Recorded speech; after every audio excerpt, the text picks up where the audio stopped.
want to use my religious belief systems to influence policy, that's not allowed to me by secularity or secularism, but it is allowed by pluralism. So there's contradictions. What if something which is democratic contradicts something which is liberal? What do you do in that situation? So here, the truth is, there is nothing you can say at all to convince us, in the same way as many colonial forefathers, not of himself, I'm just saying of the Western people in general, used to come to our countries and tell us to believe in what they believe. And just like in Algeria, we rejected this because they did not provide any proof for what they believe. And today, we're finding the same thing again. You're not providing any proof. So what I'm going to conclude with is a list of just 3 questions. The second one has subcompartments, which hopefully the professor will answer. Number 1 is straightforward. Give us proof of liberalism. What kind of demonstrative proof have you got? Logical. Give me a rational argument using mantiq or logic. Give me a mathematical argument, a scientific one. You can't just produce, say, be liberal. It's like coming here and say, be communist. It's ridiculous. Give me some proof. Number 2, give us evidence for the presuppositions of liberalism. You mentioned equality and freedom. How can you even prove that freedom exists as an atheist materialist? I'm not sure if you're a materialist or not. Let alone being a desirable thing. You have to prove this. Equality, that's against the theory of Darwinian evolution. We're not born equal. That's what is mentioned in the documents. Like the United, for example, the United States Constitution. Or the Declaration of Independence. But how can you prove that we're all born equal? John Locke said that we're endowed that equality from God. As an atheist, how can you prove equality? Prove it. Prove to us that we're born equal. That freedom exists, that it's a desirable thing. And that individual rights should be prioritized over collective rights, which is the basis for most moral liberal systems. You have to prove this. And do you admit that liberalism is capable of producing legally binding death penalty outcomes for non-allegiance to the state, for example? And if so, how do you suppose liberalism solves a so-called problem that is created by Islam? Please answer those questions. Wassalamu alaikum wa rahmatullahi wa barakatuh.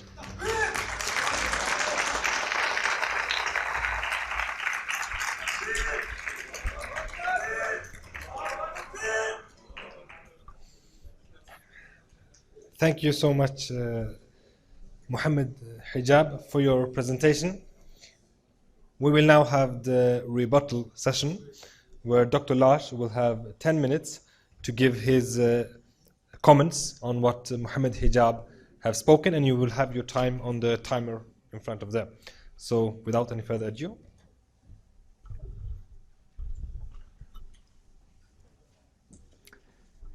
Thank you. I must say that I'm surprised by the mixing here of norm and fact by Mr. Hijab, because he assumes that we can prove normativity, norms, in the same way that we prove the existence of the sun or that we are here today. These are 2 completely different areas, 2 different spheres. We don't use the same sort of logic. We don't use the same sort of arguments when we are discussing norms and when we are discussing facts, reality, the descriptive part of reality. So here is a confusion that he brings with him into his presentation of the liberalist tradition. I am not in that tradition. I find parts of it sympathetic, but he is, and it seems to me that he's reading every text as a Salafi, as something that is there, like the Quran, unchangeable for eternity. The whole point with a tradition in political philosophy is that it develops. Of course, we do think and say, liberals do think and say something different from what John Locke said. That is the whole point of a philosophical tradition, is that those who followed John Locke looked at what he wrote and saw, he's mistaken. I can do better. We can improve. And those that followed him again says the same thing. So liberalism, now I'm speaking as a teacher, is different today than it was at John Locke's time. And to say that we have to go back to John Locke to understand liberalism is plainly nonsense. I'm sorry. It doesn't make any sense, because liberalists today say something else than what John Locke said and wrote. So here there is a confusion and actually a rather strange, if not to say naive, presentation of the liberal tradition in political philosophy. Of course, people within the liberal tradition are affected by the circumstances. John Locke was a Christian. Many liberals, political liberals today, are not religious. They say and mean different things. And how the tradition, how the contradictions within the traditions has been addressed and changed. Mr. Hijab is quite correct. In the liberal tradition, there has been racist attitudes, there has been arguments for the death penalty, it has been practiced and legitimized, justified by liberals. Today, if we say that liberal political philosophy, liberal political thinking is predominant, and there is a case for that, in the Western world today, look at Europe today. They have all abolished the death penalty. So, to argue that John Locke was in favor of the death penalty 400 years ago and relating that to liberalism today is simply absurd. It doesn't make any sense, because liberalism today is completely different. And then, what about? You cannot avoid it. Because if you are saying that Islam is Islam and it's perfect from the beginning, and that is absolute, there is no relativity here. It's the same throughout the centuries, because the basis is the same. The Quran is the same, and the Sunnah is there. Yes. What about today? No, you cannot justify racism in Islam. About the equal number of slaves transported to the Americas was captured and sold from Africa into the Muslim world over several centuries. Wasn't that racism? And if you think it disappeared, well, some time ago, because today we preach a more enlightened form of Islam, you're wrong. Some of you with black skin, having been in the Middle East, would know that. Skin racism, skin color racism is still prevalent in the Middle East. Don't tell me otherwise. I have spoken to black Muslims studying Islam in Syria, telling me how they have faced racism in that country amongst Muslims. And if you say that, well, the West, they have been committing atrocities, it is true. And who are those who have addressed those atrocities, critiqued them, made interpretations of politics change? Well, they are the same people in the West criticizing France for its occupation of Algeria. Where are the Muslims protesting against Saudi Arabia? Muslims killing children, Muslim children in Yemen today. Where are they? Where are all the Muslims protesting against Saudi Arabia's killing of Khashoggi a year ago? Don't tell me that, oh, you are to blame for this and that colonialism. What about Islamic colonialism? What about Islamic imperialism? Oh no, we just spread the word. We didn't use soldiers at all. We didn't conquer Spain. You know, we just persuaded the Spaniards to become Muslims. I am not the one who says that Islam was mainly spread by the sword, because that is not true. But it was also spread by the sword. Jihad fi sabilillah. Don't tell me otherwise. So if you are saying that your interpretations of this and that political philosophy is different from, then you are comparing bad Western practices with Islamic ideals. You're not looking at Islamic practices and comparing them with Western ideals. And that is also a fallacy. Finally, there are many things that could be said here, but finally, when it comes to the liberal tradition, again, Mr. Hijab is asking for proofs, and he's saying that liberalism is based on a fallacy, on something that cannot be proven. That's true. No one pretended that the state of nature could be proven, at least not today. It might have been a hypothesis that Thomas Hobbes, John Locke thought was plausible, also in the empirical sense, not least because of the colonial experience. But the fact is that when most of the liberal theoreticians talk about a state of nature, it is a hypothesis. It's a logical hypothesis they use to establish premises that you can use to argue in favor of certain moral, ethical principles. We're not talking about facts.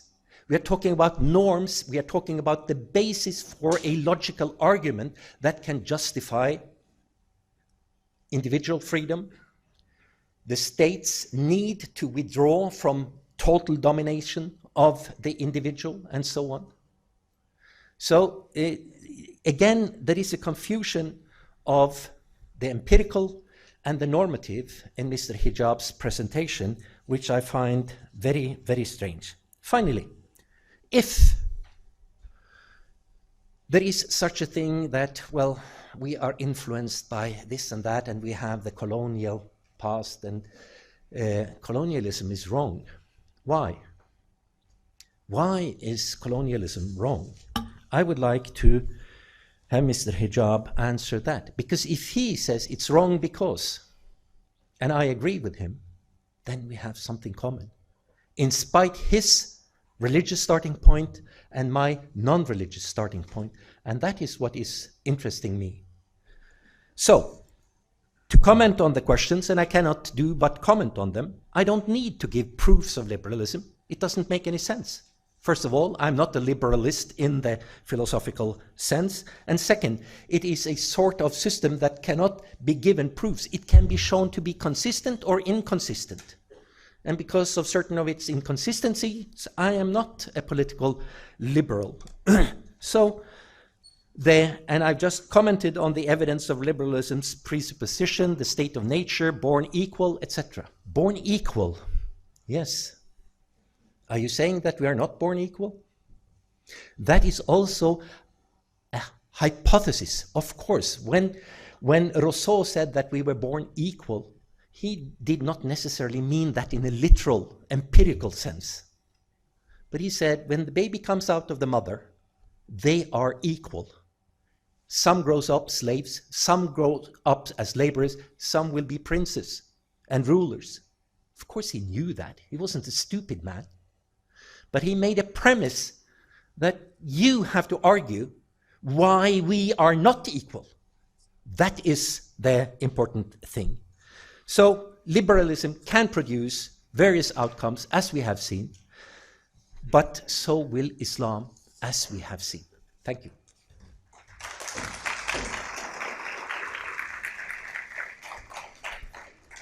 Thank you, Dr. Lars, for your rebuttal.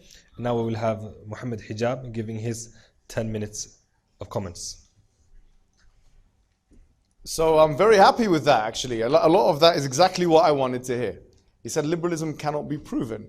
And then he said, we're born equal. And he said to me, the burden of proof is on me. But actually, no, the burden of proof is on the one who's making the claim. The burden of proof is not on me to prove why we're not equal, because that's demonstrative. When we're born out of the mother's womb, some of us are tall, dark and handsome like myself. And some of us are, yes. And some of us are not. And some, I'm not saying you, right? And so on, okay? No, what are we equal in? We're not equal in physical characteristics. We're not equal in opportunities. Some of us are born in different geographic locations. Some of us are born in the east, west, north, south, wherever it may be. What is equal about our opportunities or our physical characteristics? From a strictly scientific perspective, there's nothing equal about how we're born at all. No, the burden of proof is not on me. The burden of proof is definitely on you. Now, having said that, we do believe in an equal spiritual opportunity from an Islamic perspective. We can say that by arguing from first principles. The problem is, you can't argue from first principles as admitted by yourself, because you need a systemic vantage point which doesn't have the end as the beginning. This is how you argue in your debates. You start by saying human rights is a good thing, but you have no way of proving that according to your own admission. Your understanding of human rights, you cannot say I'm not a liberal now, because you've been promoting human rights all your life. That's what you've been doing. How can you not be a liberal? And human rights is a birth child of liberalism, and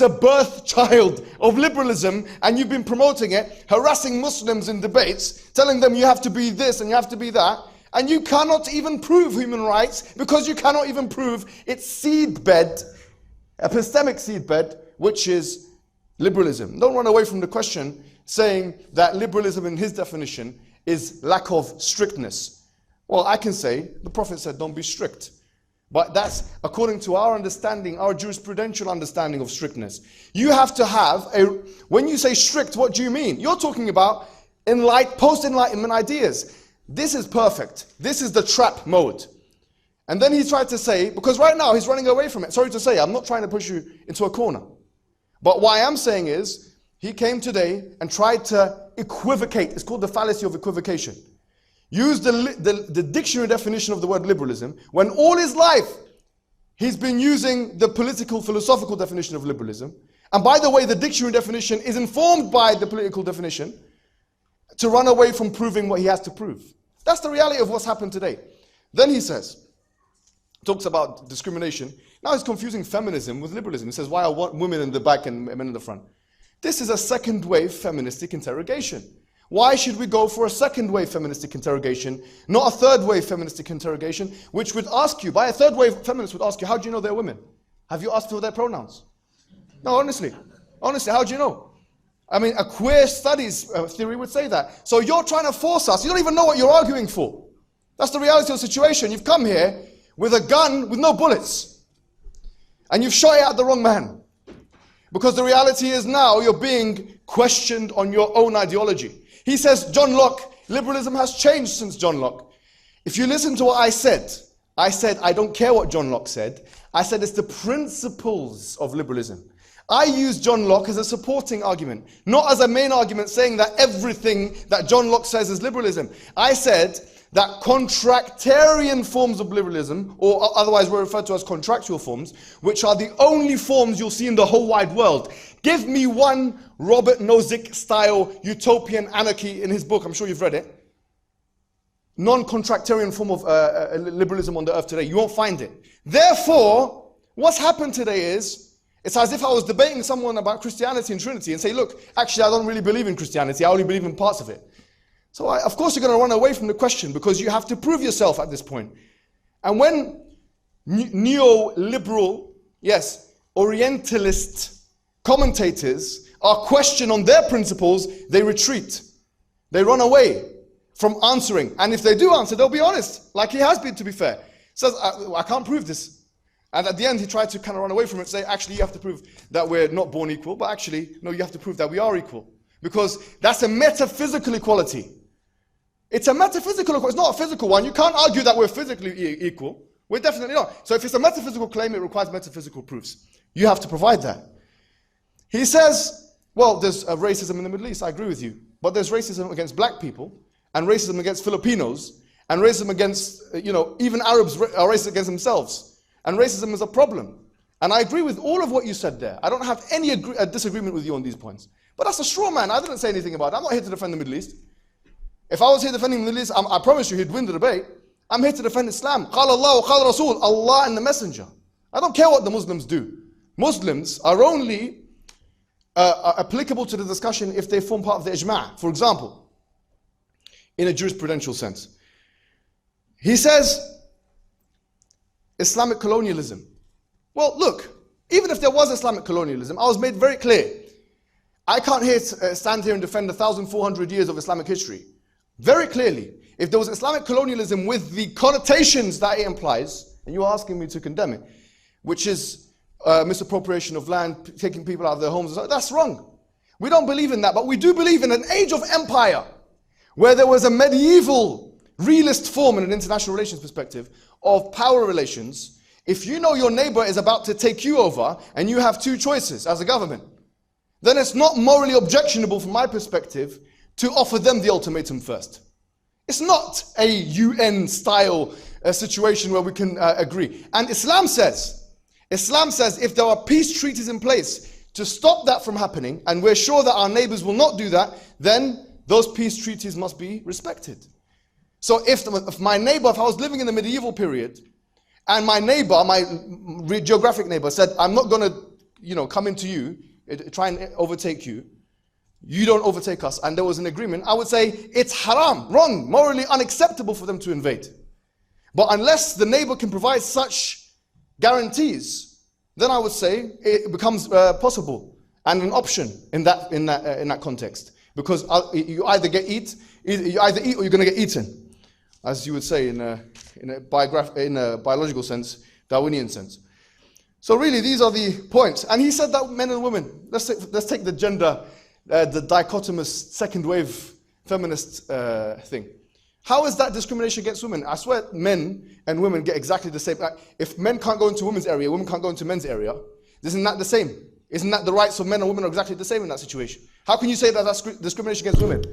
It doesn't make any sense, because if the same rules apply to men to women, then that's actually a form of equality.